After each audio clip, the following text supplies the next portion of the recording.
Bueno, normalmente vengo más fresco porque vengo a dar esta clase, pero hoy ya empezó la actividad a la mañana porque estuve...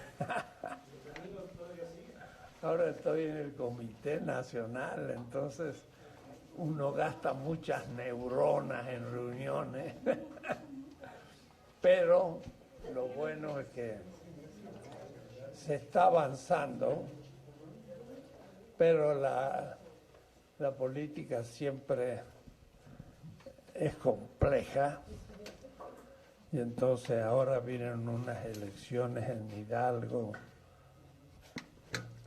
y en Coahuila y hay que ver cómo se van a presentar. Pero en fin, yo ya presenté un proyecto para la Secretaría de Formación y vamos a ver si podemos empezar a una verdadera organización en todo el país. Para abril queremos hacer un encuentro con las secretarías de formación de los 32 estados y empezar a mover la formación. Y entonces ya empezaremos a echar instituciones para el futuro, porque en el pasado, pues como ustedes saben, no hicimos nada realmente. Hoy voy a tratar un tema no fácil y voy a cambiar un poco de metodología. Voy a leer un texto y lo voy a ir explicando, lo cual es más difícil. Cuando uno habla es más fácil, se entiende. Cuando uno lee es más complicado, hay que estar más atento y yo voy a intentar.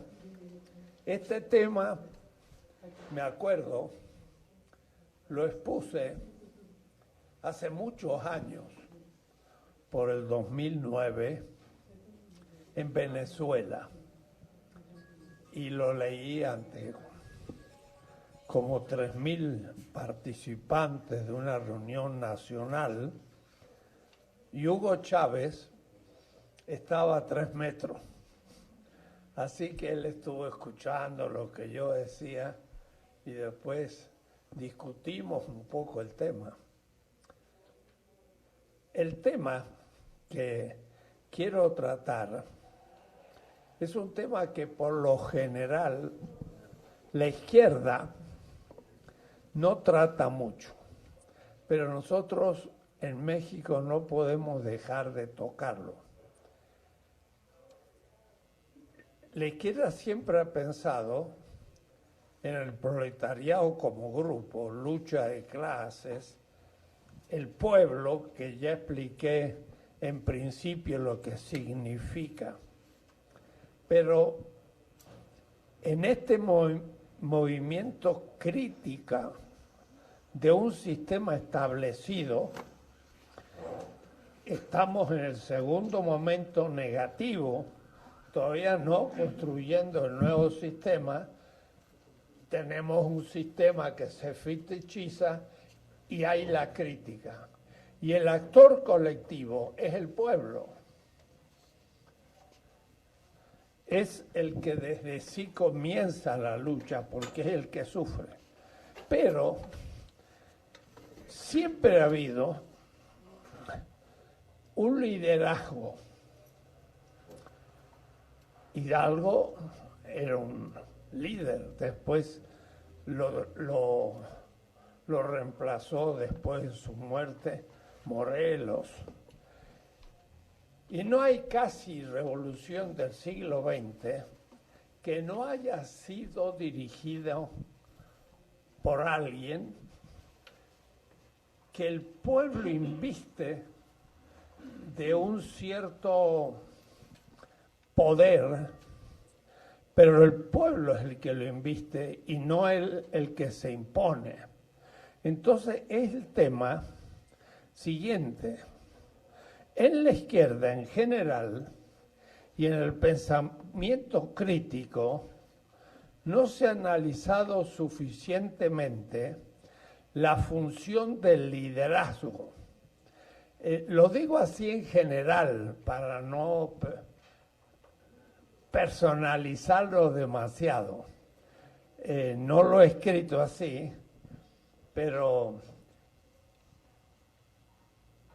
se podría denominar el tema del líder.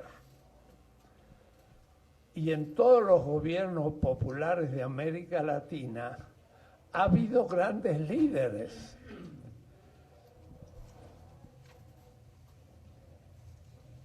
En la izquierda en general y en el pensamiento crítico no se ha analizado suficientemente la función del liderazgo en el aumento del ejercicio de la democracia.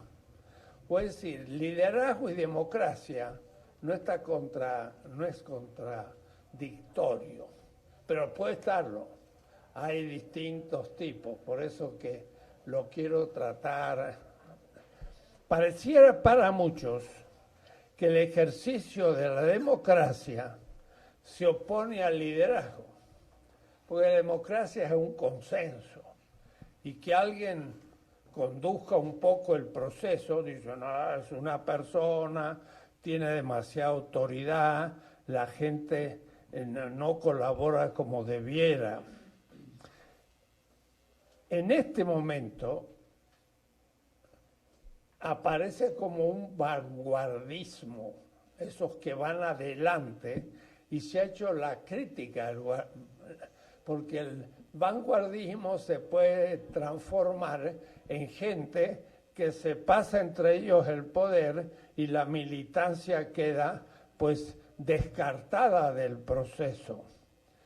En ese momento, sin embargo, hay que distinguir entre vanguardismo y de liderazgo espurio o autoritario, y sin embargo, un líder que puede ayudar a lograr conquistas democráticas. El tema sería un ejercicio democrático de liderazgo. Y entonces nos encontramos ante esta situación en México. Tenemos un presidente que ejerce un fuerte liderazgo. ¿Cómo se trata ese tema? Es lo que yo quiero tocar hoy. No es asunto de dejarle a él toda la responsabilidad, pero tampoco es asunto de quitarle toda la autoridad. Queremos superar nuevamente una falsa antinomia entre exigencias democráticas y el liderazgo y ver cómo se articula.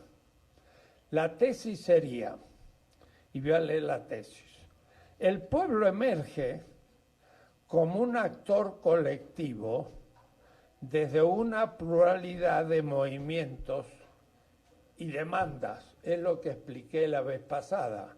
Muchos movimientos sociales, cada uno tiene movimientos particulares, pero si logran tener un objetivo común nacional, entonces la propuesta se hace hegemónica porque cumple las demandas o las necesidades de los distintos movimientos. El pueblo emerge como un actor colectivo desde una pluralidad de movimientos y demandas. Existe un proceso de constitución de ese pueblo. Ese pueblo va a ir lentamente asumiendo más responsabilidad. Por eso el mismo pueblo en formación inviste a un cierto liderazgo y el pueblo lo consagra. Miren, los grandes líderes no son gente que se impone, sino que por su servicio al pueblo, este mismo lo empieza a encontrar que puede empezar a confiar en él y le es útil para la tarea justamente de unir la pluralidad de los movimientos en un gran proceso unitario.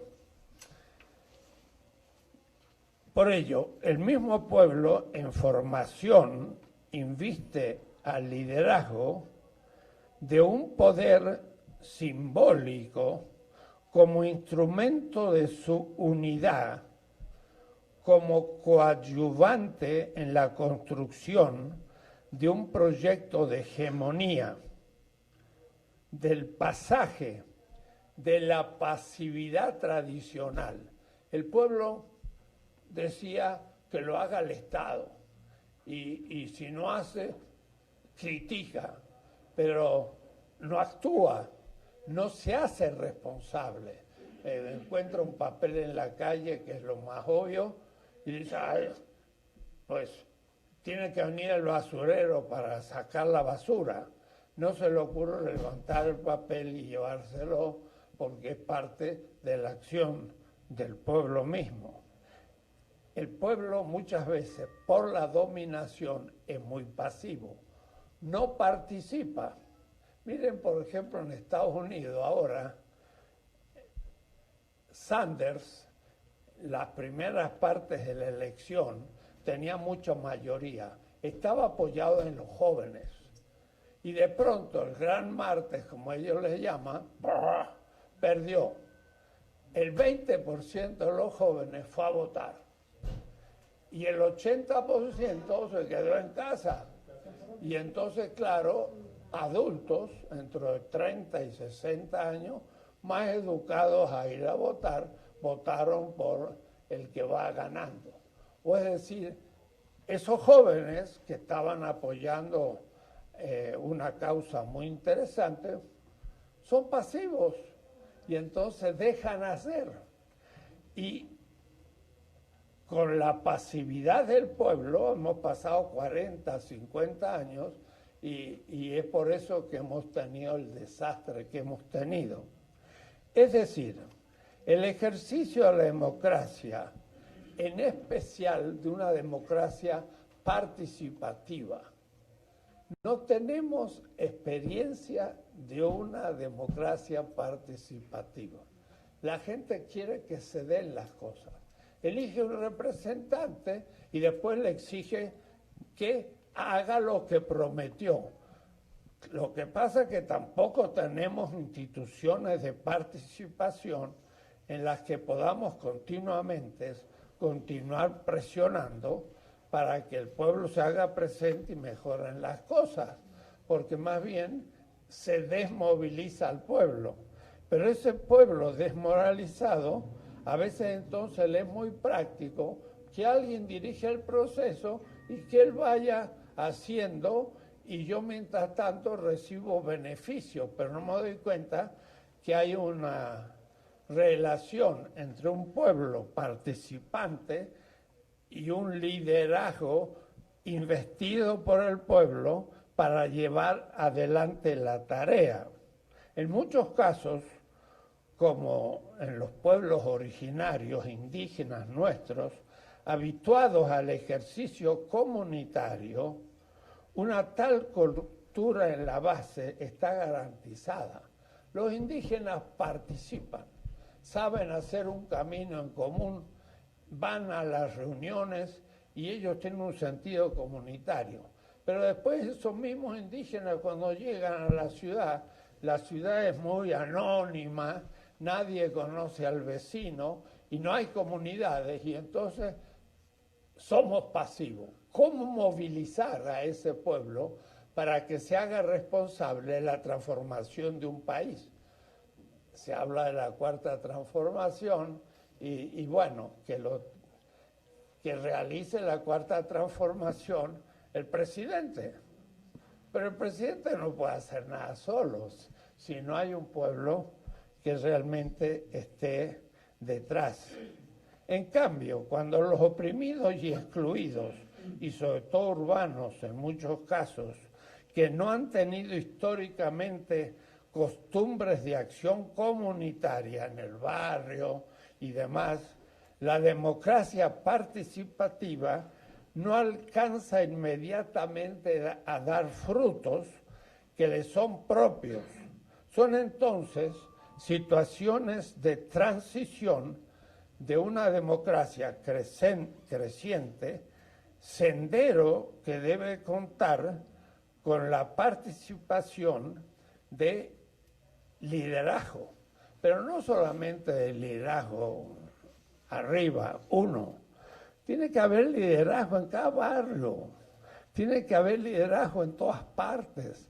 Es decir, gente que se sienta responsable por funcionar. Eso lo llamaba Gramsci, un autor italiano que ya he escrito más de una vez, pero lo voy a escribir de nuevo. Gramsci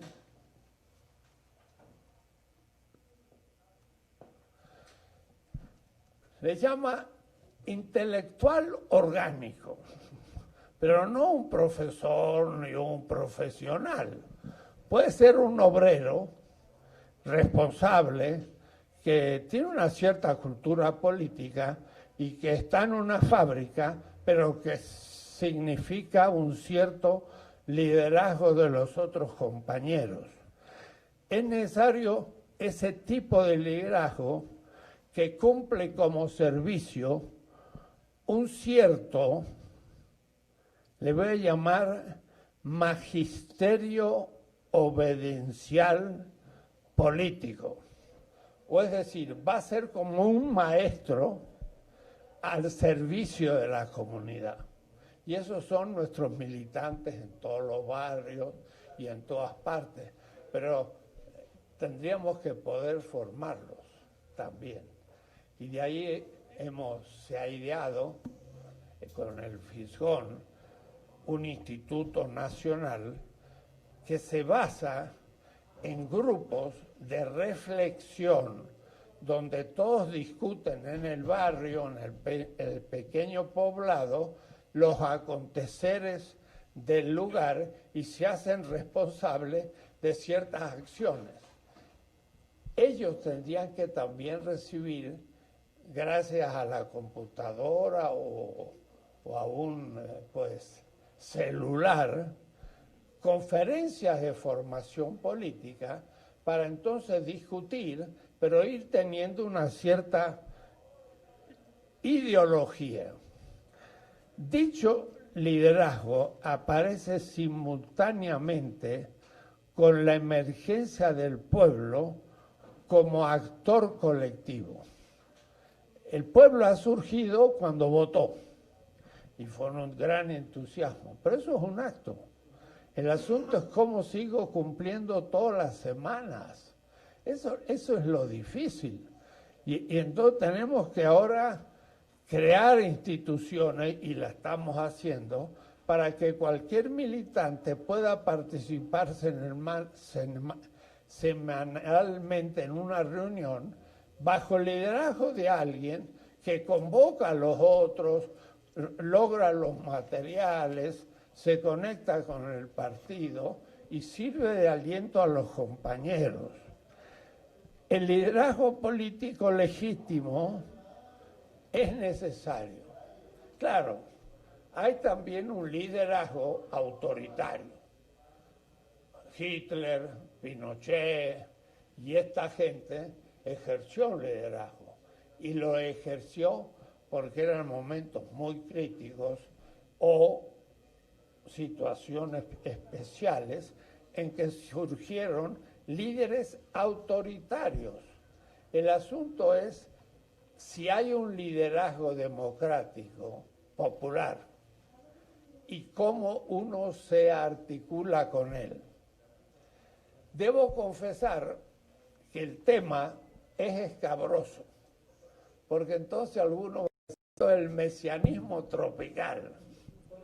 El Mesías es también como un líder y vamos a ver que hay gente que ha hecho teoría de esto, pero ha planteado mal la cosa. ¿Cómo distinguir entre un liderazgo de derecha autoritario y un liderazgo de izquierda popular? Hay que tener claridad de la diferencia, porque necesitamos al liderazgo de izquierda y no podemos permitir el de derecha. Por eso el tema no es fácil. De izquierda en este caso, pero necesario de ser precisado como una experiencia siempre presente en la vida de la humanidad. Siempre ha habido grandes líderes, pero la izquierda no sabe cómo situarlos. Pero que pareciera que el teórico no quisiera comprometerse demasiado en un concepto como el de liderazgo, que puede tener insospechadas derivaciones hacia la derecha, más retrógrada, tiránica, dictatorial, como digo, en el caso de un Mussolini o de un Videla militar en Argentina. Entonces, ¿cuándo un líder es necesario y cuándo no es posible aceptarlo? Esa es la cuestión. Y es justamente la derecha y aún el liberalismo, que se autodenomina democrático, los empeñados en confundir el contenido conceptual de la palabra de liderazgo para enjuiciar los acontecimientos legítimos de cuando surge un líder que responde realmente a las exigencias del pueblo. Y entonces un Enrique Krause, por ejemplo, intelectual de derecha, dice esto los mesías tropicales, y así critican al presidente. Entonces, lo que yo quiero es meditar un poco la validez del liderazgo, pero al mismo tiempo el darnos cuenta que hay que ayudar en ciertos casos para que ese liderazgo sea cumplido democráticamente. En estos días, por el problema, por ejemplo, de la mujer, hubo ahí un forcejeo, porque claro, yo mismo en la reunión del CEN hubo también otra escaramuza de este tipo, porque es lógico y es inevitable que alguien que descubre algo muy importante se juegue a fondo con ello. Y las mujeres ahora han hecho un avance gigantesco estos 2 últimos años. Empezó por Hollywood con el Me Too y ha terminado con el juicio de un gran magnate del cine en Hollywood, que lo van a meter preso hasta el fin de sus días. Y esto es ya tocar un personaje, y como nuestro gran cantor también, barítono, que también pues era un personaje que algunas veces sobrepasaba los límites en relación con mujeres jóvenes que le eran dependientes por él ser un gran maestro. Bueno, en estos 2 años y en estas últimas semanas hemos avanzado muchísimo el tema de la liberación de la mujer. Pero a veces la mujer que descubre el tema, no ya las antiguas feministas, entonces dicen, por ejemplo, en esto no opinan los varones. Los varones se callan. Yo en 1971 escribí un librito sobre liberación de la mujer. Y después de ese libro, en el 71, hace ya 50 años, después me dije, no hablo más y escucho a las mujeres. Y no escribí más, porque era tiempo de escuchar. Y entonces, pues, no escribí más, pero descubrí el tema hace muchísimo y me jugué en favor de la mujer. Pero a veces exceden un poco porque no se dan cuenta que el problema es de la dominación del varón sobre la mujer, pero el varón y la mujer constituyen una pareja que deben saber descubrir su lugar. Por lo tanto, no se puede decir que los varones no hablen. No se puede. Hay que saber conciliar. Pero el presidente también, al principio de esta cuestión, un poquito como que menospreció el movimiento feminista y metió la pata. Pero las mujeres lo corrigieron y terminó haciendo un gran discurso el 9, donde realmente ya había aprendido. O es decir, el liderazgo tiene que ser obediente y cuando mete la pata tiene que enmendar el error cometido. Eso es lo propio. Entonces, pareciera, sin embargo, que entre un movimiento democrático y el liderazgo carismático hay una oposición. Mire, un autor, porque estamos haciendo clase de política, y por eso entonces por ahí voy a poner el nombre de gente.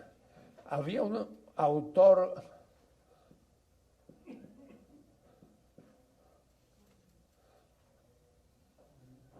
antiguo, clásico, que se llamaba Polibio. Él decía que había 6 tipos de gobierno. Miren cuáles. Los positivos era lo que él llamaba la democracia, el gobierno del pueblo, pero después decía, a veces hay gobiernos en que los mejores, cuidado, digo por ahora los mejores, lo cual es no fácil, gobiernan, sería una aristocracia, o gobierna uno solo, es la monarquía. Monarquía, aristocracia, democracia. Serían 3 tipos de movimientos políticos aceptables si cumplen con las exigencias éticas. La monarquía es uno y debería cumplir esa función con liderazgo. Y a estos 3 tipos positivos de política correspondía 3 tipos perversos o negativos. A la democracia le correspondía más bien la demagogia, alguien que se apoyaba en la mayoría, pero no con justicia, sino dando lo que pedían ciertos grupos, y era un demagogo. La aristocracia tenía como contrario la oligarquía, era gobierno de pocos, pero pocos dominadores. Y la monarquía, que era uno, tenía como contrario la tiranía, que es uno como tirano. El liderazgo se sitúa en el lugar de la monarquía y la tiranía sin ser ninguno de los dos, y la democracia como el gobierno del pueblo, y entonces hay que saberlos relacionar y mutuamente ayudarse, porque el liderazgo también tiene una función propia. La aporía entre democracia y liderazgo, aporía significa oposición, es lo que yo querría ahora pensar articuladamente. Pienso que puede haber democracia y al mismo tiempo liderazgo. Y es lo que debemos lograr en México, una conducción con liderazgo, y piensen que esto se ha dado en América Latina muy frecuentemente. Los llamados gobiernos nacionalistas de los años 30, como Lázaro Cárdenas, pero ha habido otros también de ese tipo, como Vargas en Brasil, aún como Perón en Argentina y otros, era un cierto liderazgo apoyado en el pueblo, y a tal punto que algunos de ellos han perdurado ya 80 años, porque han realmente estado muy apoyados en las tradiciones populares. El líder tiene una característica que, como decía Fidel Castro en un texto que leí la vez pasada, el pueblo debe creer en algo que es la ideología, el proyecto, pero debe creer en alguien, el liderazgo, pero sobre todo debe creer en sí mismo como pueblo. Y hay que articular esas dos cosas cuando la persona y la comunidad. Ninguna revolución del siglo XX se hizo sin liderazgo notable. Y la izquierda no sabe mucho cómo situar el asunto del liderazgo. Pero no hay ninguna. Piensen ustedes, la Revolución Rusa tuvo el liderazgo de Lenin. Y nadie lo pone en cuestión, que fue un hombre que condujo la Revolución Rusa hasta un cierto desarrollo. Después empezó a burocratizarse, perdió pie y al fin entró en crisis. Sí. Perdón, ¿las preguntas hasta el final? ¿Preguntas hasta el final? ¿Va a haber Preguntas. ¿Al final? No entiendo. Al final de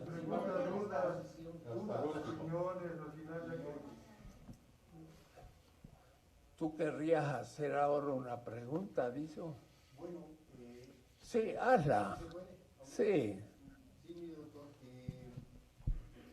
pues yo en alguna ocasión trabajé, ¿verdad?, las actividades del Instituto Lingüístico de Verano en la Sierra Norte de Puebla, ¿sí?, ahí con indígenas totonacos. El ILB trabajaba muy coordinado con el Club Rotarios, ¿sí?, en concreto en la comunidad bueno, ahí en La Unión y toda la región de Patla, Chipón, la Sierra Norte, el área de Huauchinango, ¿sí? El ILB lo que hacía era cooptar a los líderes jóvenes de las comunidades, ¿sí? Pero bueno, el ILB y el Club Rotarios, ¿verdad?, se instalan donde hay recursos naturales que explotar y recursos humanos, fuerza de trabajo, ¿sí? Entonces ahí la fuerza de trabajo eran los indígenas totonacos y los recursos naturales es una cafetalera. Eran peones acasillados, y no sé todavía, eran peones acasillados, no sé si todavía sigan siendo, ¿sí? Entonces el ILB se encargaba de cooptarlos, ¿sí?, y les daban mediante dádivas, etcétera, pero cooptaban a los líderes jóvenes, ¿sí? Sí. Ese es un poco el método.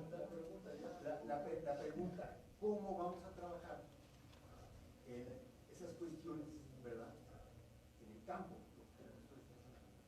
Justamente esos grupos evangélicos, porque los grupos estos lingüísticos de verano, al mismo tiempo que traducían la Biblia a las lenguas indígenas, hacían lo que tú dices, captaban los líderes naturales, los muchachos más activos, y los atraían, y muchas veces transformaban, por ejemplo, en pastores.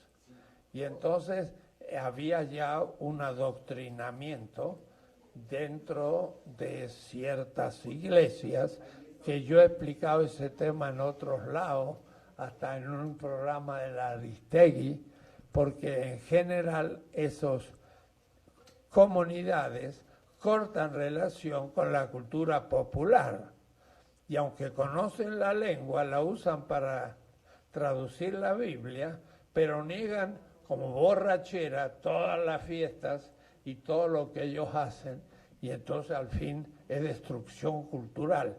Pero justamente para tomar lo tuyo, ellos sí tienen una política de cooptar, como tú dices, el liderazgo natural. Bueno, eso tenemos que hacer nosotros. Morena tiene que apoyarse en el liderazgo natural en los pequeños pueblos, comunidades urbanas y todo, pero en vez de cooptarlos para sacarlos del pueblo, formarlos para que sean conductores de su propio pueblo.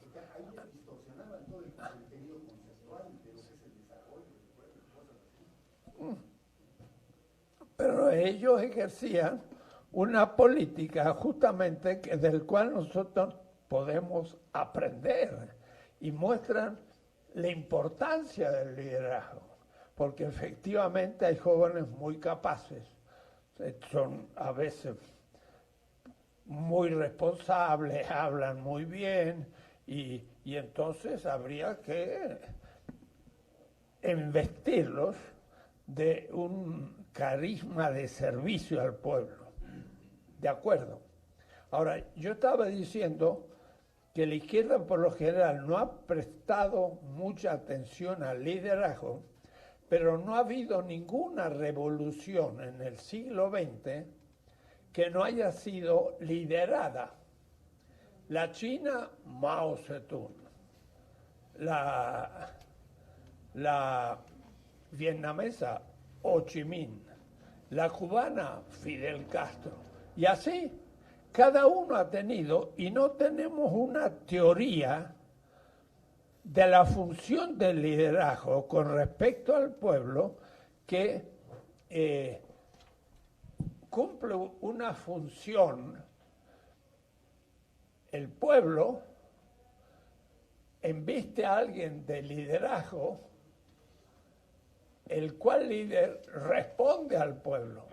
Ahora vean cómo lo que yo digo, inviste a alguien del poder del pueblo, no es solamente una afirmación de él, sino la gente lo hace porque ve que es honesto, que piensa en la gente, que tiene capacidad de aglutinación, y entonces confía.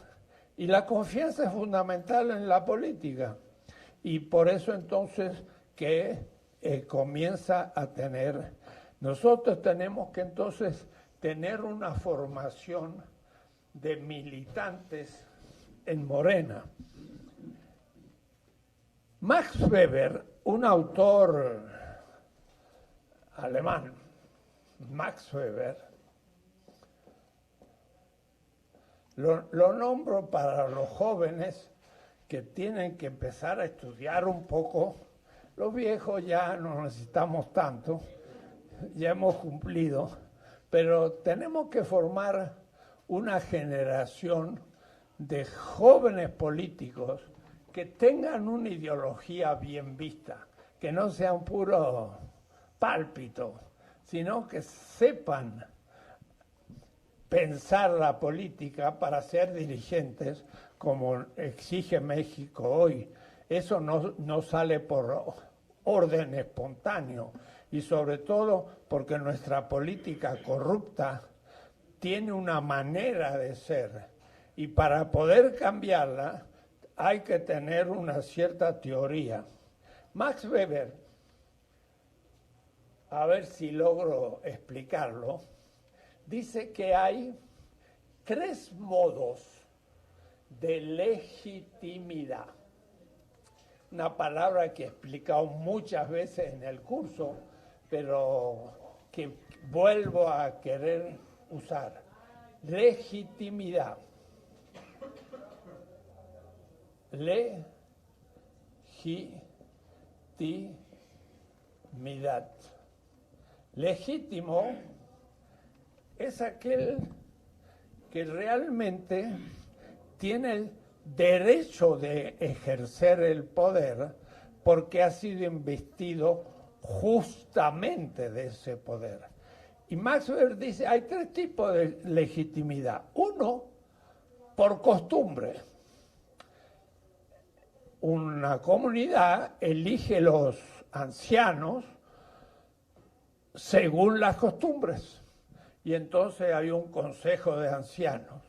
Y cuando lo eligen para ser del consejo de ancianos, todos lo respetan porque es legítimo. Eso es según las costumbres. Es un modo de ejercer la autoridad. Otro modo es porque la ley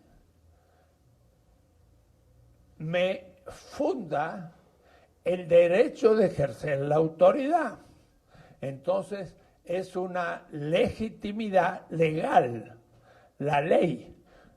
Hay que elegir a alguien, se lo eligió y tiene entonces autoridad. Pero tiene una tercera tipo de legitimidad y le llama carismática. Carismática, esa es la que me interesa. Carismática.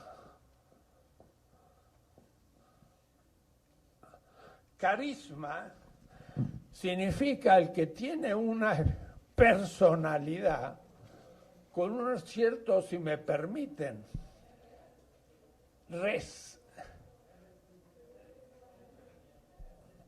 como una luz que ilumina, o es decir, con un cierto resplandor mágico, donde la gente dice, ¡ah, qué gran persona! Y entonces lo respeta por el magnetismo.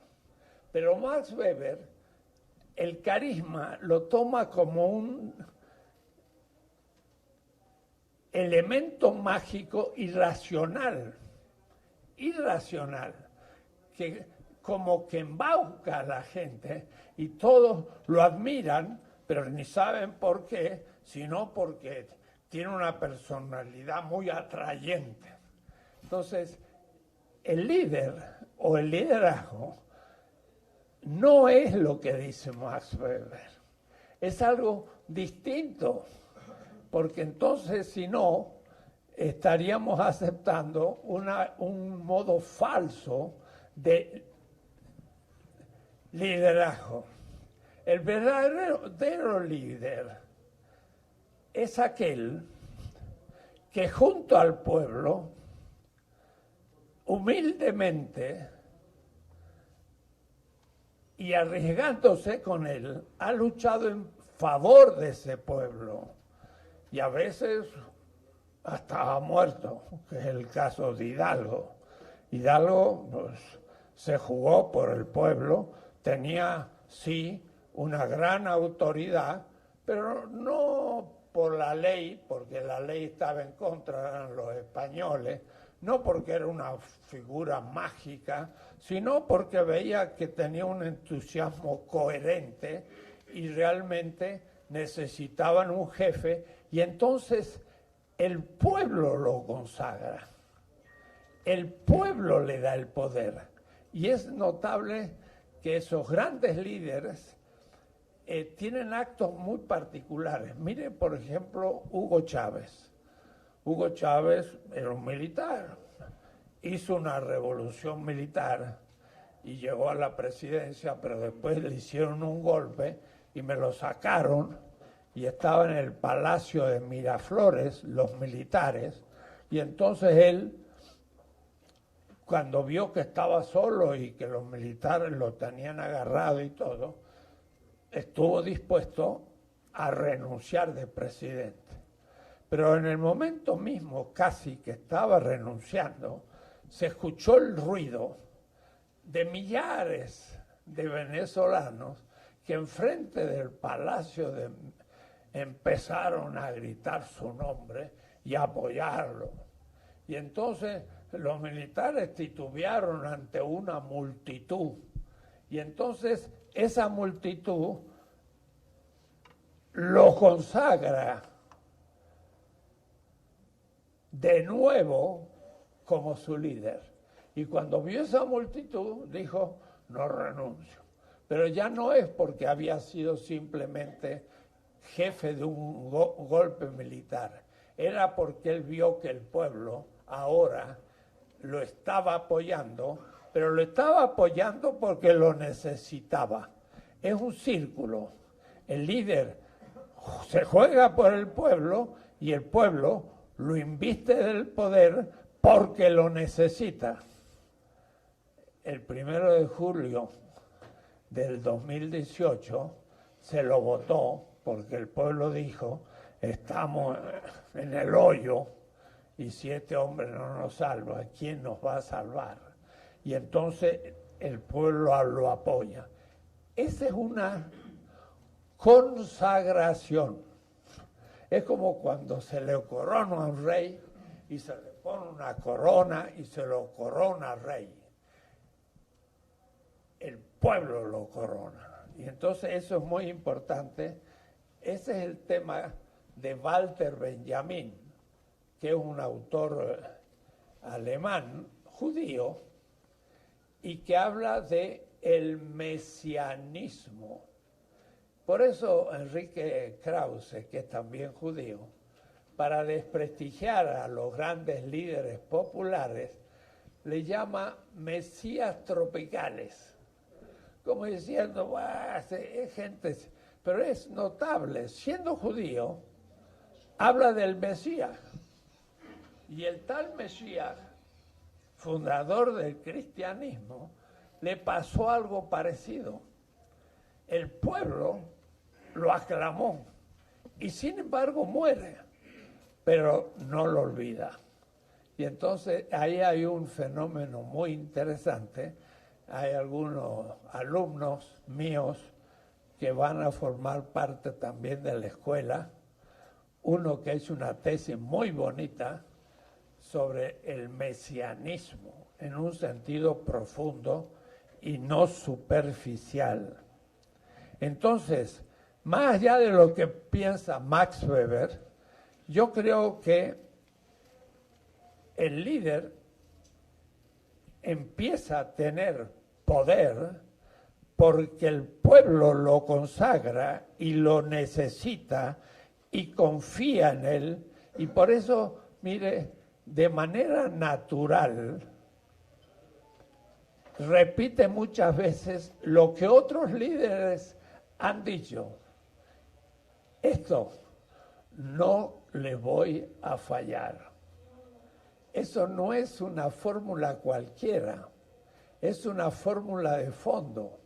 ¿Por qué dicen no les voy a fallar? Porque están creyendo que voy a cumplir. Y porque creen que voy a cumplir, lo han investido de la autoridad.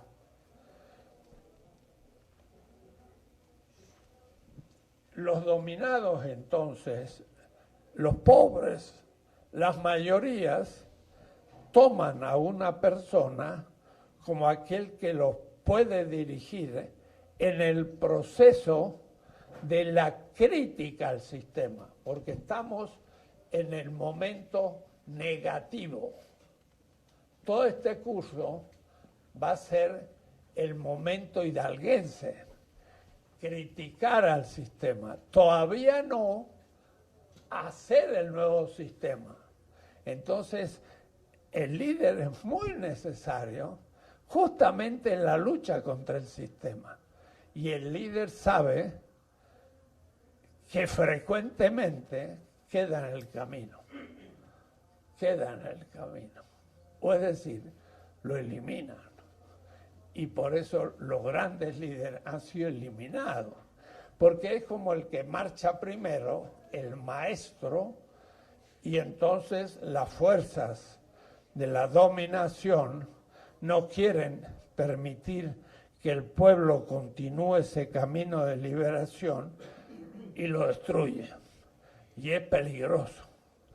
Y ahí está parte el valor ético del que ya no piensa en su destino, sino en el servicio al pueblo. Algunos tipos de liderazgo en las transformaciones le voy a llamar revolucionarias. Lo que tenemos hoy en México no es una revolución, es una transformación profunda. Puede que devenga revolución, pero el negar el sistema, eso sí es revolucionario, porque destruye un sistema que queda atrás. Hidalgo es un revolucionario y por eso es la revolución. Y tantas calles nuestras se llama la calle Revolución. ¿Pero en qué estamos pensando? Bueno, no es solamente Hidalgo, que son los insurgentes. Algunos piensan en Juárez, que es la reforma. Pero la revolución es la del 10 o la del 910. Bien, algunos tipos. No se trata entonces de proseguir la descripción del líder carismático de Weber, que es como una figura mágica. Puede servirnos para iniciar el camino en el tratamiento de un teórico político que ya nombré la vez pasada, que se llama Carl Schmitt. Y lo vuelvo a escribir. Para los jóvenes que van a estar en la escuela de cuadros y que se tienen que empezar a formar en política. Carl Schmitt se centra en la experiencia de 1813. 1813.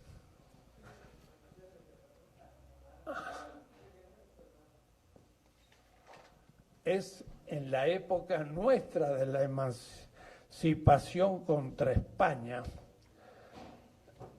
en una revolución que hacen los campesinos españoles contra el ejército de Napoleón.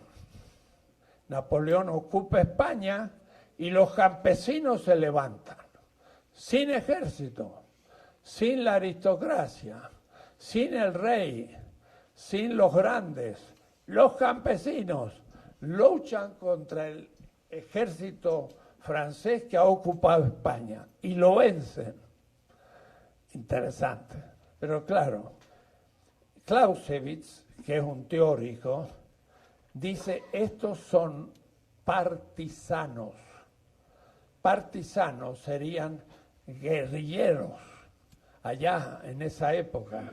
Eran campesinos que se levantaban contra un ejército de 250.000 soldados napoleónicos, que era el mejor ejército del mundo en ese momento, y los campesinos que no tenían ninguna organización se empiezan a levantar por todos lados y después de 6 años derrotan al ejército. Lo hacen de abajo para arriba. Los partisanos o esta gente se habían transformado para Schmitt antes que nada en un carácter transformador. Era el pueblo que se levantó contra la invasión napoleónica. Y por eso entonces Clausewitz, que es un gran teórico de la guerra, describe la lucha de ese pueblo con los líderes populares. Le voy a leer el texto de von Clausewitz, que es un gran teórico de la guerra. La lucha del pueblo en la Europa civilizada es un fenómeno del siglo XIX. Tiene sus defensores y adversarios. Los últimos la consideran, ya sea en sentido político, como un medio revolucionario o un estado de anarquía declarado legal, tan peligroso para el orden social de nuestro país como para el de los enemigos, o bien en sentido militar, creen que el resultado no está en proporción al gasto de fuerzas. El primer punto que nos interesa aquí, porque estamos considerando la guerra del pueblo simplemente como un medio de lucha y por consiguiente en su relación con el enemigo político. Pero con referencia al último punto, debemos observar que en general, el texto está un poco difícil, una guerra del pueblo ha de ser considerada como consecuencia de la forma en que en nuestros días la violencia elemental de la guerra ha roto sus antiguas barreras artificiales. Lo que dice este teórico de la guerra es que el pueblo mismo se levantó y venció al ejército invasor y fue una revolución del pueblo que sin embargo tenía un liderazgo disperso en el pueblo, pero no tuvo un líder de toda esa guerra, era el pueblo mismo. Esa guerra es la que nos sirvió a nosotros como ejemplo. Hidalgo supo de esa guerra, porque empezó antes del 13, empezó en el 10, y entonces también levantó un ejército popular con los españoles. Y esta guerra sí tenía en este caso un liderazgo. El tema no es fácil, porque Schmitt dice que la política es una lucha entre amigos y enemigos.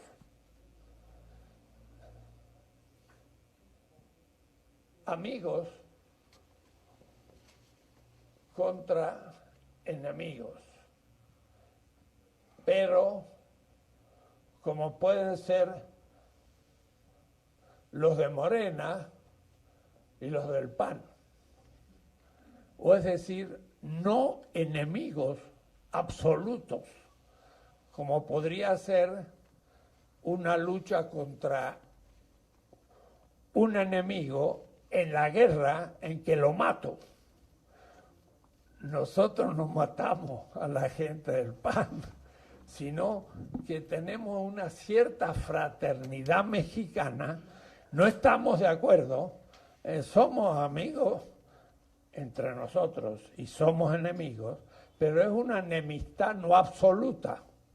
La enemistad absoluta se hace en la guerra.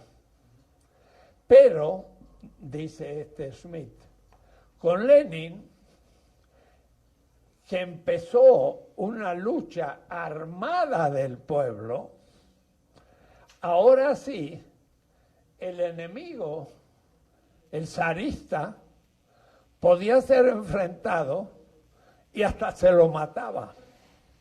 Entonces, Carl Schmitt dice, bueno, esa guerra ya dejó de ser política y se transformó en una guerra tradicional, donde uno mata al otro. Pero lo que él estaba dándose cuenta, que cuando el pueblo se levanta contra un sistema, aquí el pueblo ataca un sistema, no siempre ya es posible la coexistencia pacífica, sino que se transforma en una guerra como la del 1810.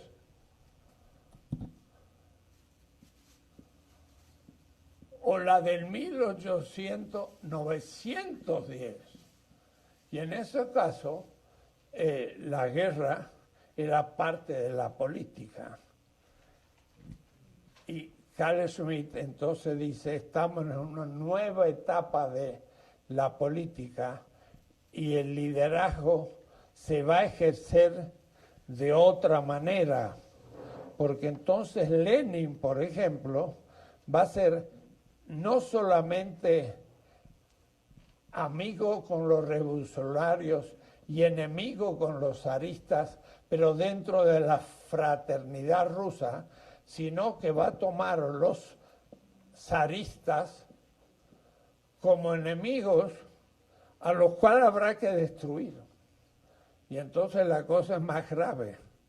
Y el liderazgo también se transforma en algo más confrontativo, que no nos ha tocado a nosotros en la cuarta transformación, porque ha sido un pasaje no violento y de otra manera. Dice Schmitt, Lenin fue el primero en tener plena conciencia que el guerrillero era una figura central en la guerra, pero civil nacional. Una guerra civil, no una guerra con otro Estado. El primero también en buscar transformar esa guerra en un instrumento eficaz en manos de la dirección central del partido. Esto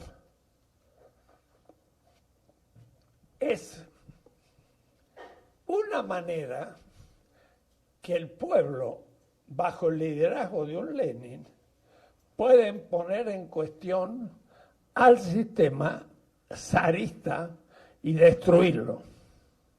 Una manera. Hay otras que pueden ser no tan violentas, pero es para razonar un poco el tema. En el artículo La guerra de los guerrilleros, del 30 de septiembre del 1906, Lenin encara el tema por primera vez. Nacía el concepto de partisan, que es el guerrillero, en sentido actual. Y al mismo tiempo surge también un nuevo sentido de enemigo y de enemistad, que bosqueja Lenin en una obra que se llama ¿Qué hacer?, en el 1902.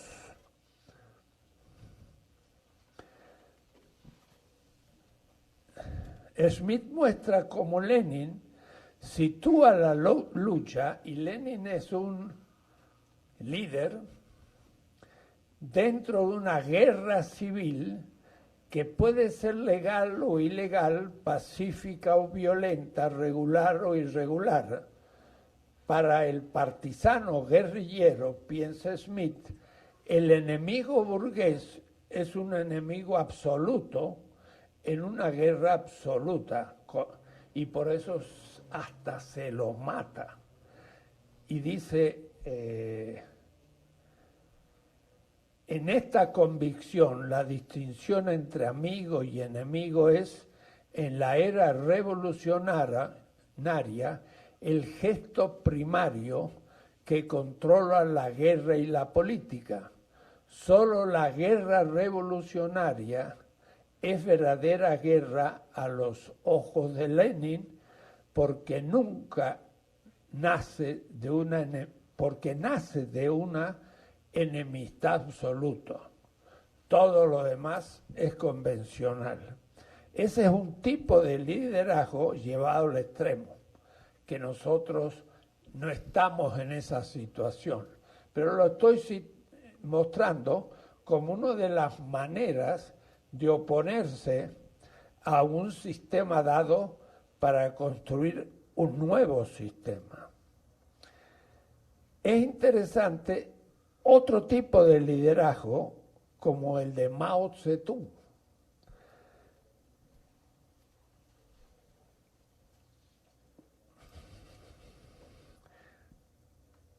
Claro, yo en este texto hablo de muchas otras cosas que son medio complicadas. Como nota marginal debemos notar que Schmitt no advierte la vinculación entre el revolucionario chino con la estrategia militar de un libro que se llama el Sun Tzu.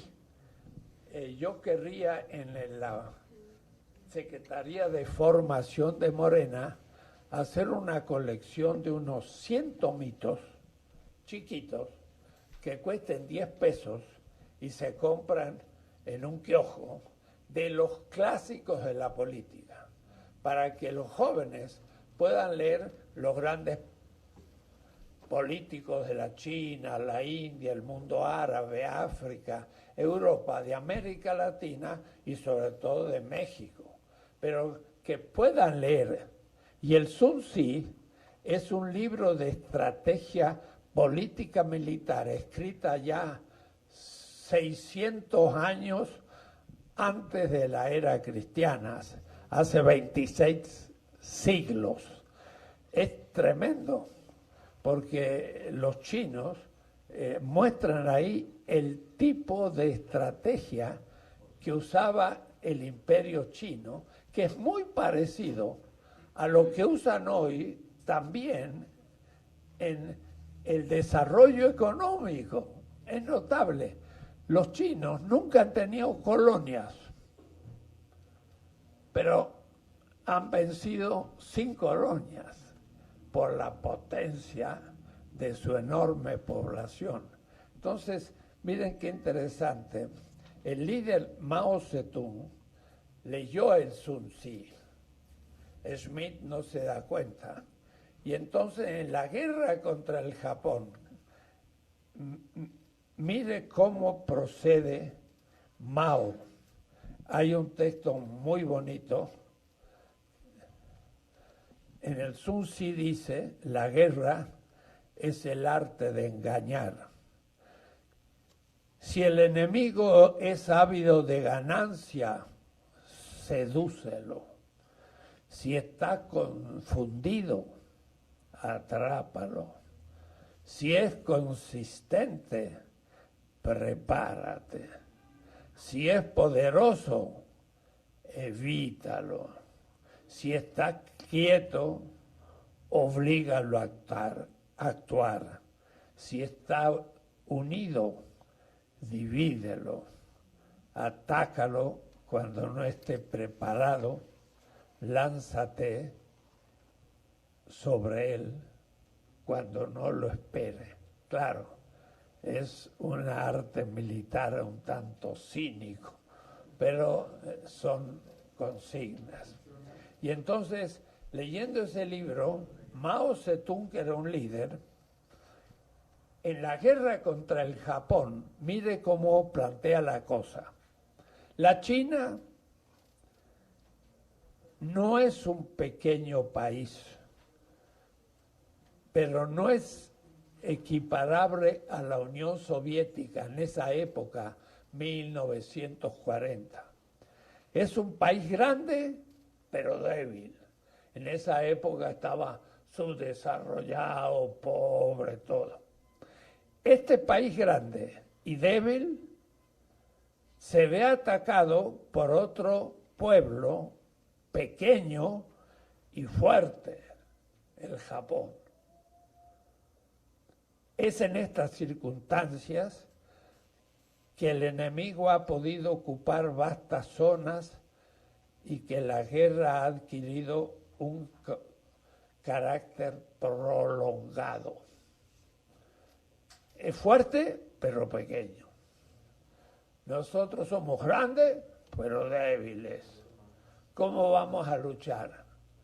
Lucha prolongada. Y entonces dice,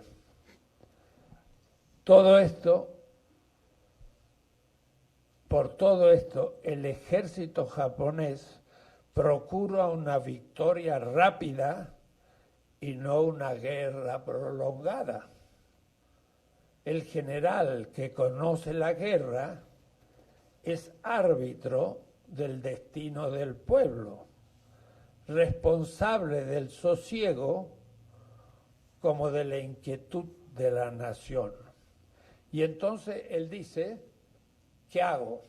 Ataca el Japón y el ejército chino huye. Y empieza la gran marcha. Y le matan mucha gente, huye. Y huye 15.000 kilómetros. Y después de años, el Japón se ha debilitado, porque la China es grande y era débil, el Japón era chico, pero era fuerte, pero como era chico, no pudo resistir una guerra prolongada, terminó debilitándose y la China venció al Japón. Es un estratega y es al mismo tiempo un líder. Mao percibía que los japoneses deseaban una guerra que alcanzara una victoria rápida.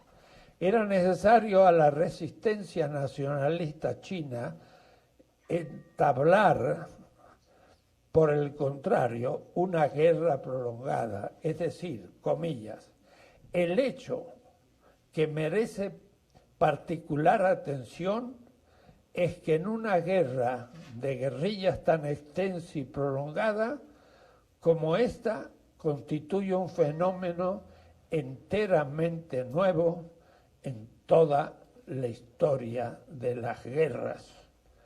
Y entonces ese gran líder vence al Japón y después vence a Ho Chi Minh y produce la Revolución China. Debo decir que después de Mao hay otras revoluciones en China que van a transformar a China prácticamente en el primer país industrial de la Tierra. Y eso gracias al liderazgo de una élite que, bueno, merece también estudio y crítica. No es perfecta, pero esta guerra de resistencia no ofensiva, que corresponde al tema del libro sexto de Clausewitz, un teórico de la guerra, estaba ahora integrada en una lucha política bajo la dirección de un partido y de un líder, y mucho más allá de Lenin, se articulaba con la praxis de liberación del Ejército Rojo regular como guerra de guerrilla y no una guerra de un ejército normal. La estrategia de Mao, sumamente clara, es la siguiente. Todos los principios orientadores de las operaciones militares provienen de un solo principio básico: esforzarse al máximo por conservar las fuerzas propias y destruir las del enemigo. Bueno, todo esto lo digo de ninguna manera para pensar hacer esto hoy. Hoy estamos en otra etapa, pero simplemente para mostrar lo que es un liderazgo inteligente que llevó a la China a la independencia. Y lentamente empezó el desarrollo. El sistema chino es muy especial, decía un chino últimamente. El sistema chino es, miren lo que voy a decir, una meritocracia confuciana de desarrollo tecnológico. Ya no hablo más de marxismo, sino ahora son confucianos. Y lo que pasa es que el propio Mao muchas veces citaba a Marx, pero el contenido de lo que decía era de Wang Yanmin, que era un neoconfuciano chino. Y entonces el contenido era chino, pero decía que era de Marx. Era un hombre que conocía su pueblo. Entonces, el liderazgo ahí fue fundamental. Sin Mao no hubiera habido revolución. No podemos entrar en detalle de este paradigmático y nuevo arte de la guerra, pero cabe resaltarse la manera como se articula la compleja guerra de esa época que se llamaba la guerrilla. En América Latina después surgió lo que se llamó el foquismo, que era la guerra de guerrillas que empezó sobre todo Fidel Castro y el Che Guevara y terminó la primera semana posterior al levantamiento zapatista. El zapatismo fue la última experiencia foquista de América Latina. Un foco revolucionario armado que confronta al ejército. Acuérdense que cuando se levanta el zapatismo, declara la guerra al ejército mexicano y le tiran bombas y yo estaba fuera del país y en la televisión alemana se veía el humo que salía de las bombas que les tiraron en Chiapas. Pero a la segunda semana los zapatistas dijeron no marcha por aquí, hay que cambiar de táctica, tenemos que difuminarnos en el pueblo mexicano y pensar justamente una larga resistencia. Y están en eso todavía, en la larga resistencia, que ellos llaman la otra campaña.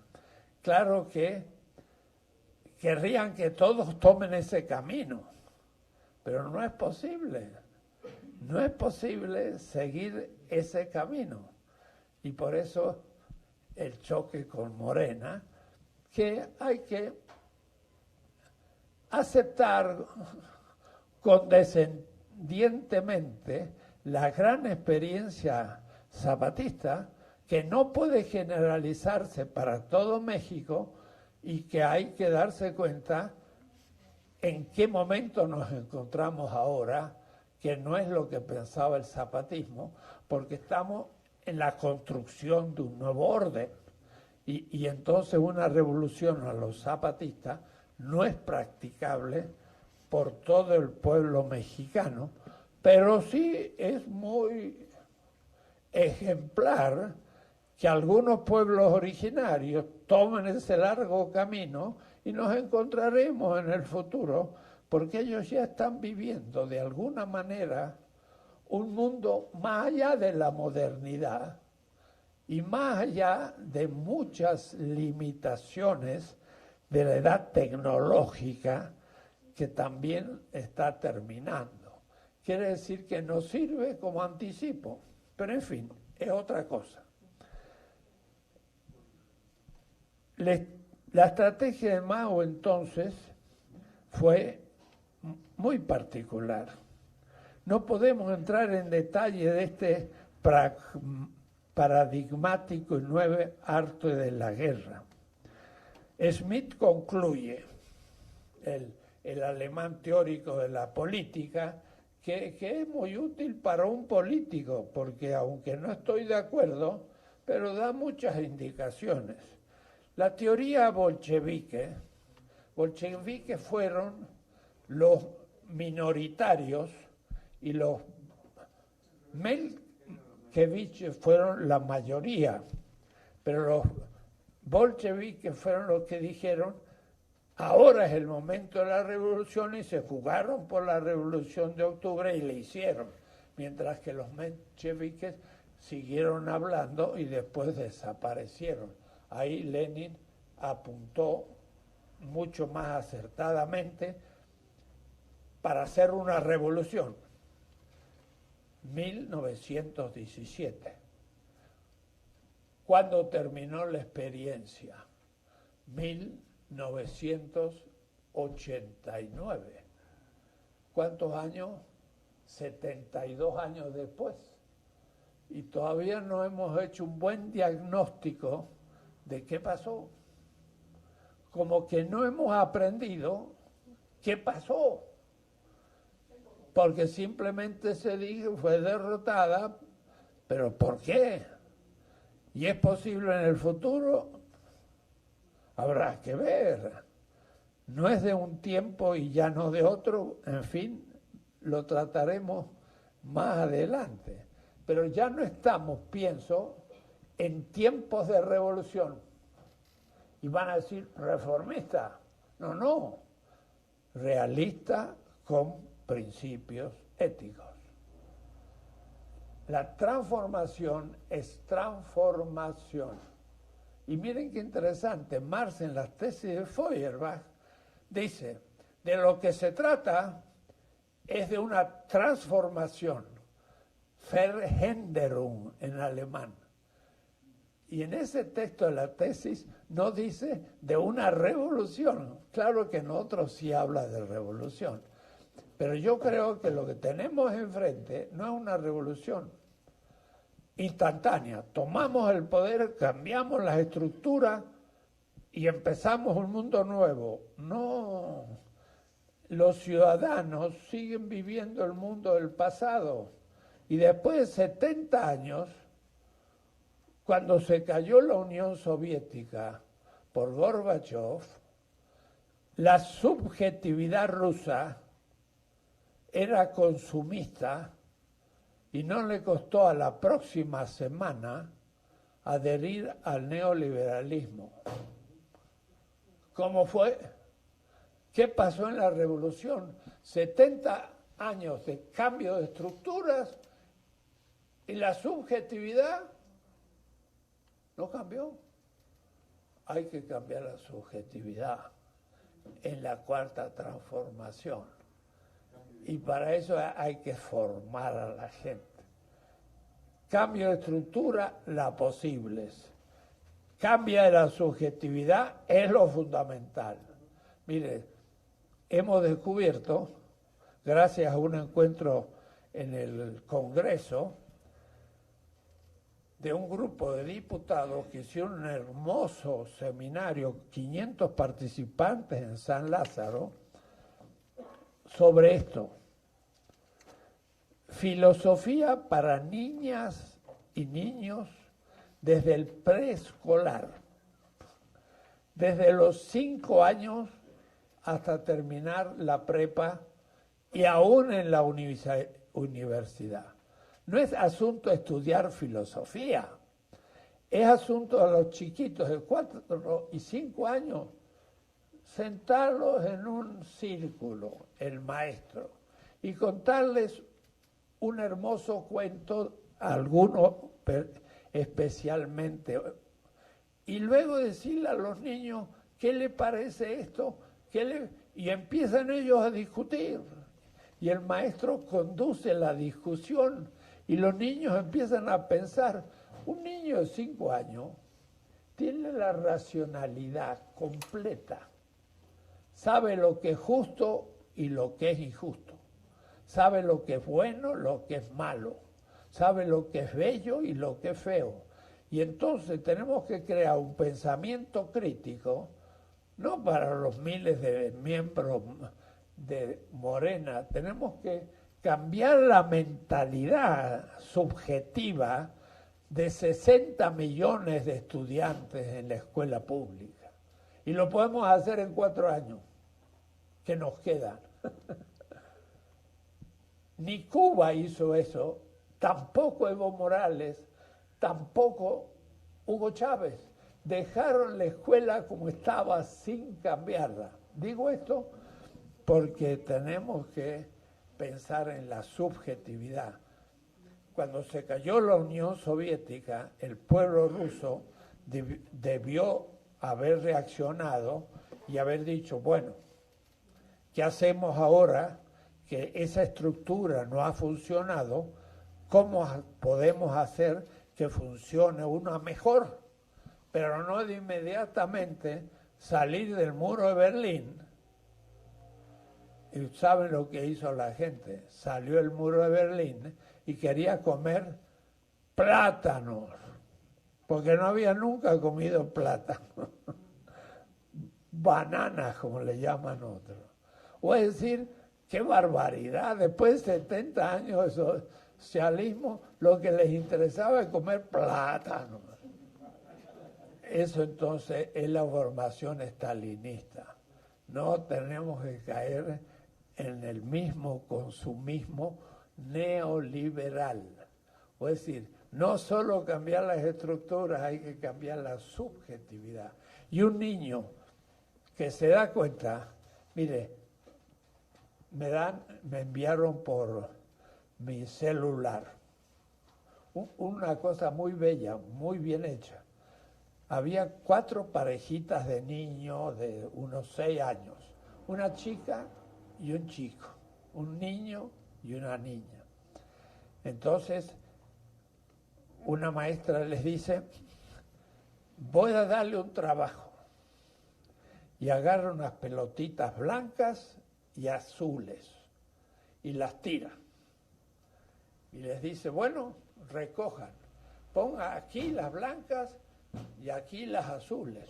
Y los chicos enseguida, y al rato clasificado, blancas y azules. Entonces dice, cierren los ojos, extiendan la mano y le ponen un vaso con dulces. Con dulces. Y entonces la maestra dice, abran los ojos. Y se ven que tiene unos dulces muy ricos. Y dicen, eso es el pago del trabajo que han hecho. Pero los chicos, tenían el vaso lleno de dulce. Y las chicas tenían el vaso a la mitad. Y entonces es bonito ver la cara de los chicos. La chica, una era más blonda y otra era mestiza, en fin. Mira, dice, pero ellos tienen más. Y entonces la maestra le dice, claro, los varones se les paga más. Y es fantástico la cara. ¿Cómo? Y la niña dice, eso es injusto. Pero ahí, y tenía 5 años, no había que explicar nada. Es injusto. Y el niño dice, claro, también él reconoció. Y entonces, ¿qué hacemos ahora? Y lo repartimos de nuevo. Entonces sacaron dulces del vaso del niño y todavía decía, no está parejo, otro más. Y quedaron todos iguales. Eso es pensamiento crítico. Y ese niño, aprendido eso en la escuela, con el maestro o la maestra, le entró para toda la vida. Tenemos que cambiar la subjetividad. Bueno, eso por decir que el liderazgo debe producir también un cambio de la subjetividad.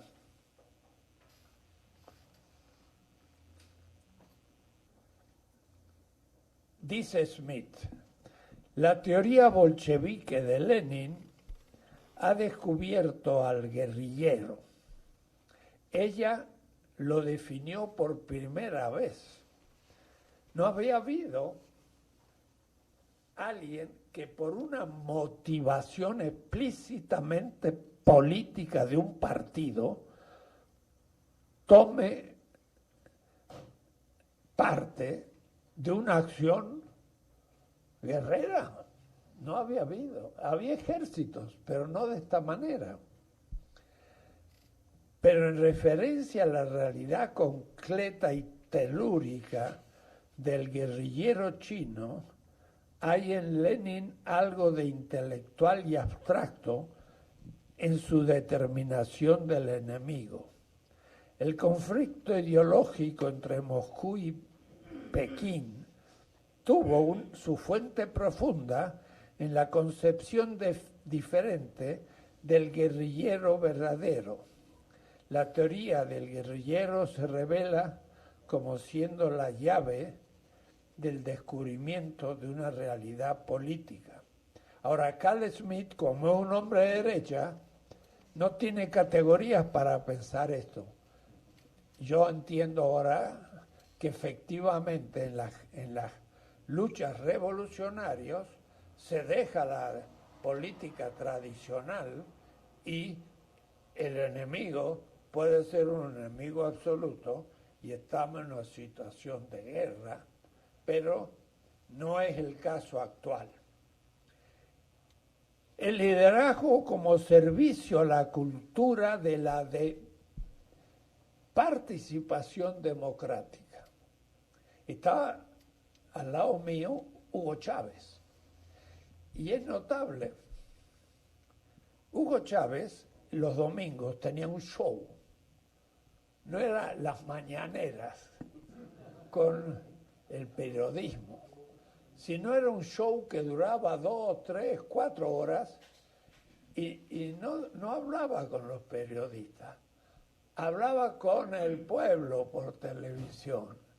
Era un maestro de escuela y entonces él le explicaba los planes del gobierno y decía, por ejemplo, vamos a poner 4 millones de dólares para proyectos de las comunidades, pero para presentar el proyecto tiene que venir de una comunidad y tiene que organizar la comunidad y bien organizada, y luego la comunidad decide qué es lo que quiere y se le da el fondo.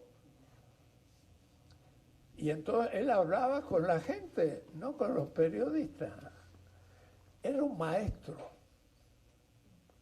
un verdadero maestro de primaria.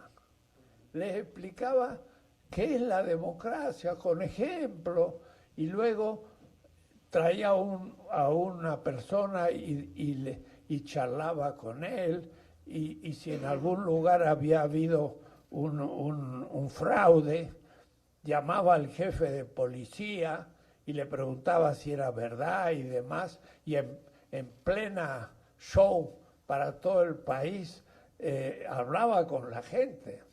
Es decir, él tomaba la televisión para dar fuerza y enseñar la participación política del pueblo.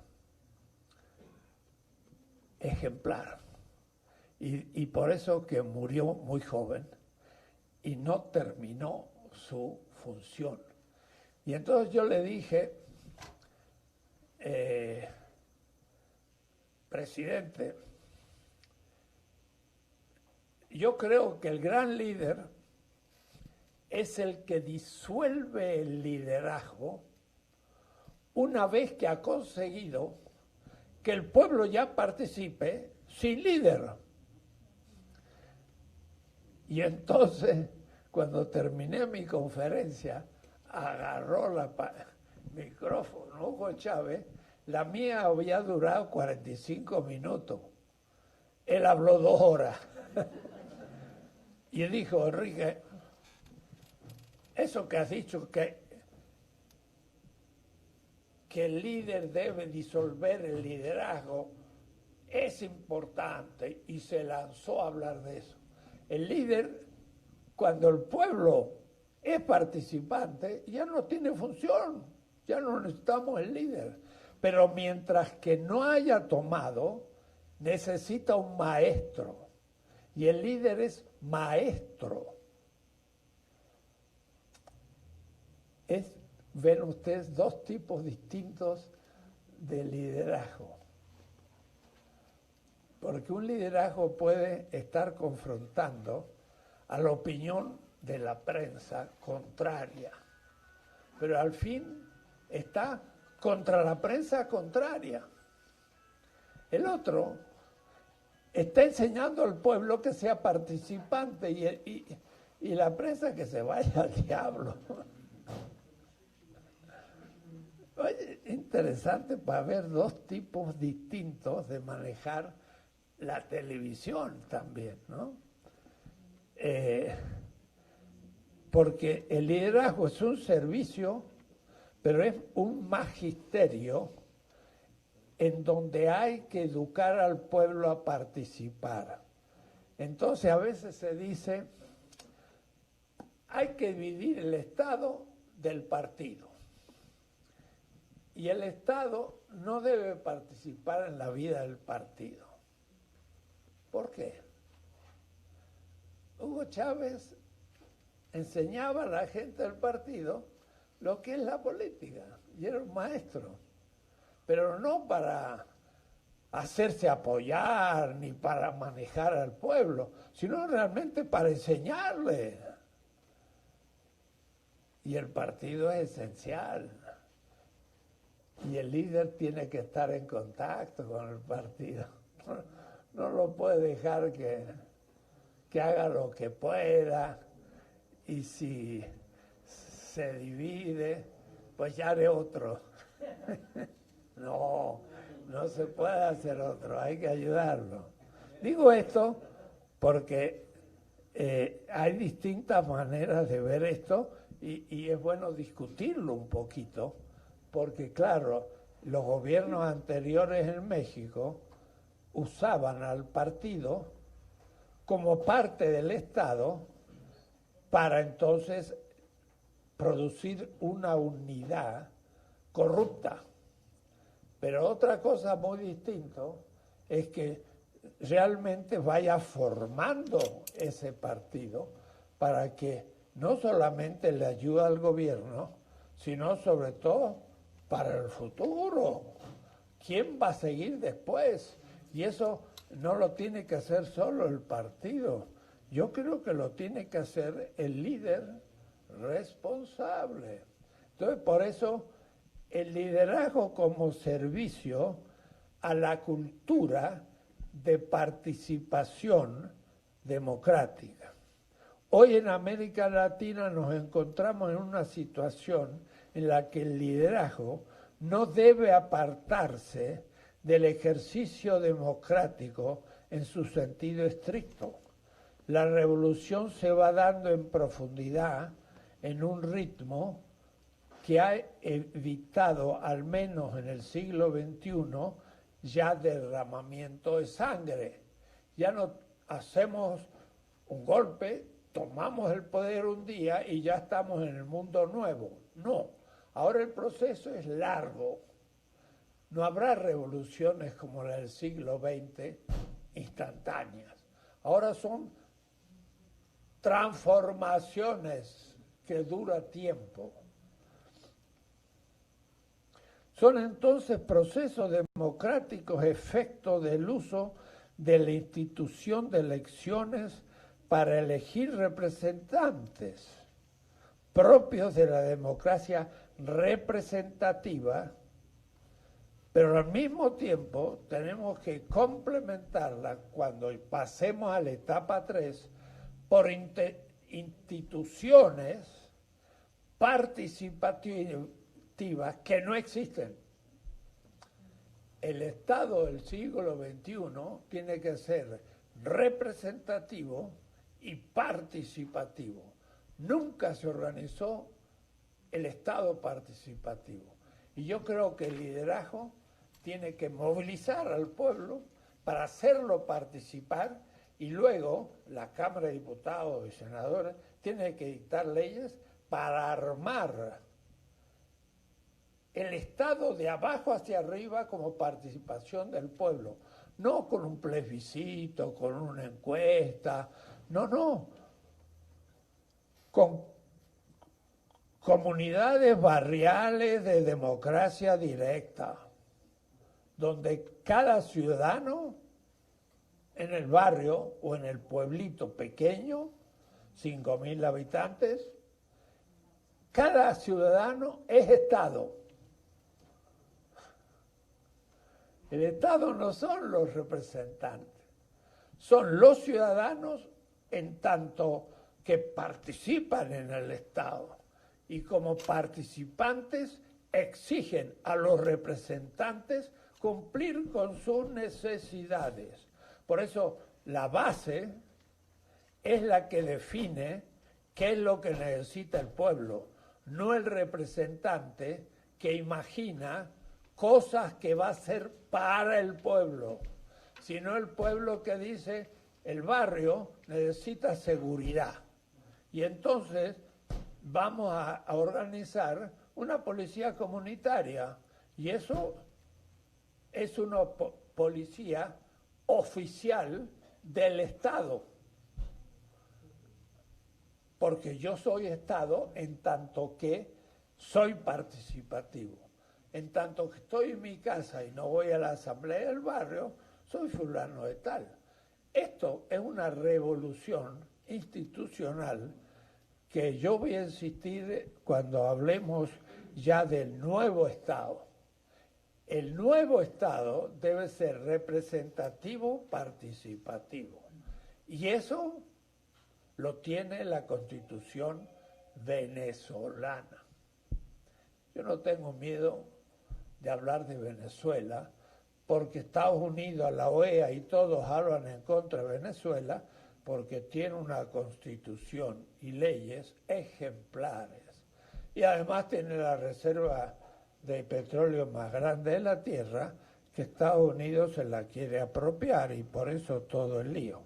Bueno, entonces tenemos que pensar en una cultura de la participación popular, y el liderazgo tiene que ser un magisterio que anime al pueblo a participar.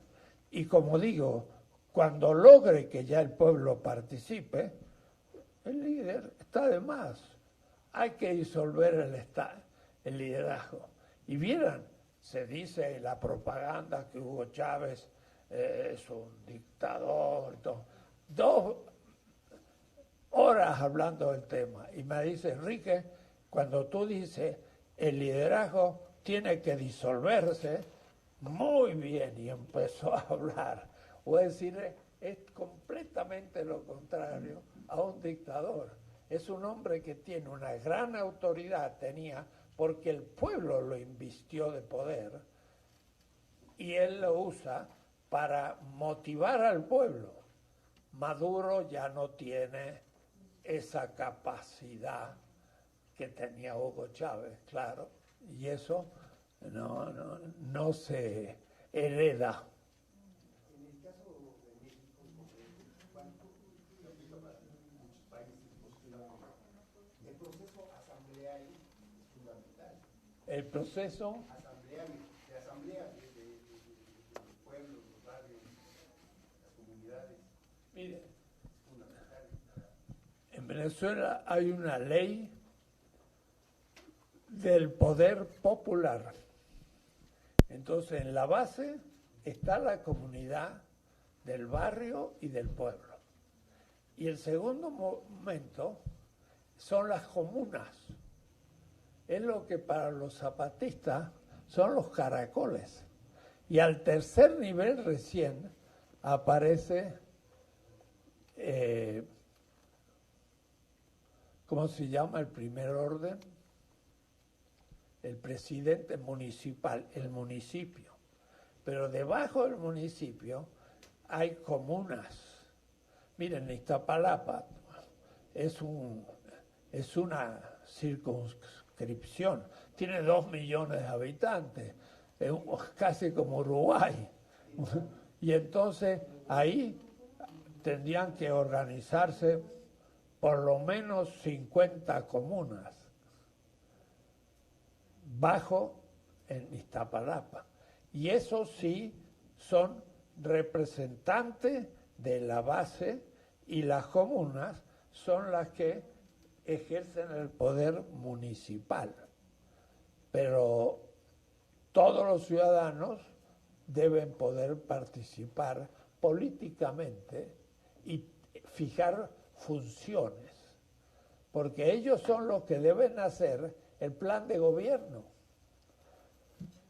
del municipio, del distrito y del estado y del país, porque el poder participativo llega hasta el nivel nacional.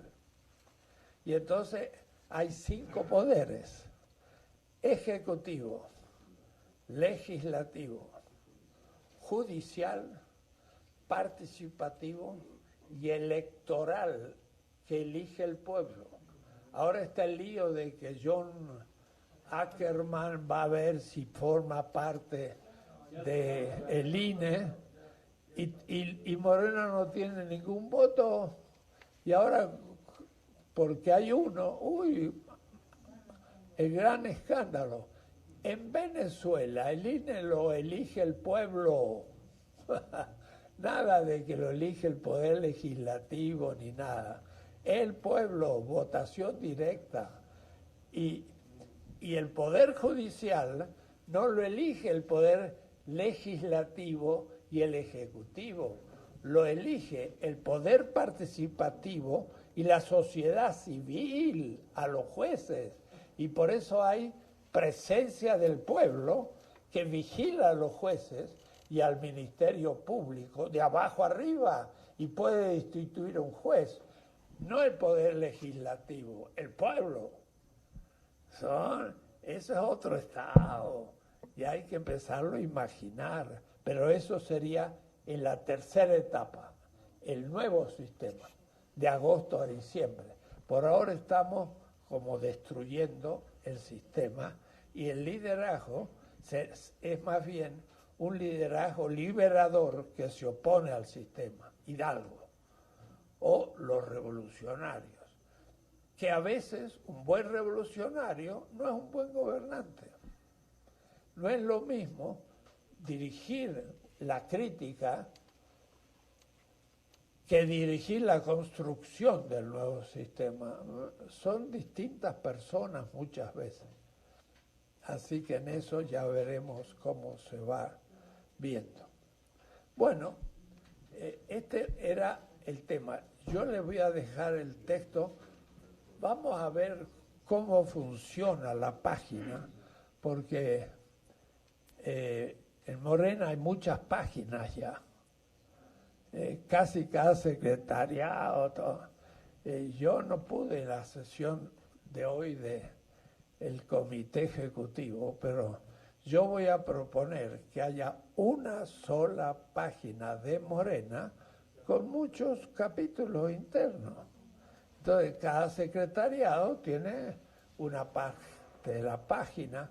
Nuestra escuela Carlos Omechotzin puede tener una, en fin, puede ser una página monstruosa, pero una, y que uno sepa cómo moverse dentro, pero no tener 10 páginas porque es bastante caótico, ¿no? Ya veremos cómo nos vamos organizando. Bueno, por hoy terminamos.